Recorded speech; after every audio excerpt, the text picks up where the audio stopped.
నేను మీతో ఒక యథార్థం చెప్తున్నా, ఇతర రాష్ట్రాలలో జరిగే పెళ్లిళ్ళు యథాశాస్త్రం ఉంటాయి. అందుకే ఇన్ని ఫెర్టిలిటీ సెంటర్స్ లేవు. నేను కర్ణాటక, కేరళ ఈ రాష్ట్రాల్లో ఎన్నో క్షేత్రాలు పర్యటించాను.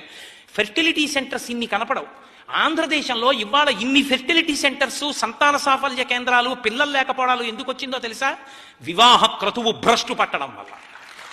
పేరుకి బ్రాహ్మణుడు మంత్రం చెప్పడానికి ఓ గౌరవం లేదు, మంత్రం మీద గౌరవం లేదు.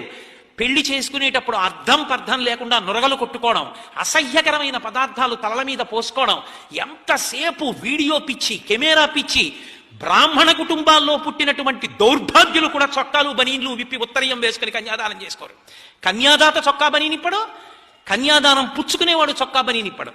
విప్పకుండా పెళ్లిళ్ళు చేసుకుంటే ఎక్కడి నుంచి సాఫల్యాలు రమ్మంటే వస్తాయి? ఒళ్ళు దగ్గర పెట్టుకుని వేదం చెప్పిన ఆచారకాండ పాటించలేవు. చంకలో సెగ్గెడ్డేస్తే చొక్కా బని నిప్పుకుని 10 రోజులు తిరుగుతావే సెలవు పెట్టి. ఏం పెళ్లిలో కన్యాదానం చేస్తూ 10 తరాలు పైన 10 తరాలు కింద తరిస్తాయి. ఉత్తరీయం వేసుకుని కన్యాదానం చేయడం నీకు చేత కాదు?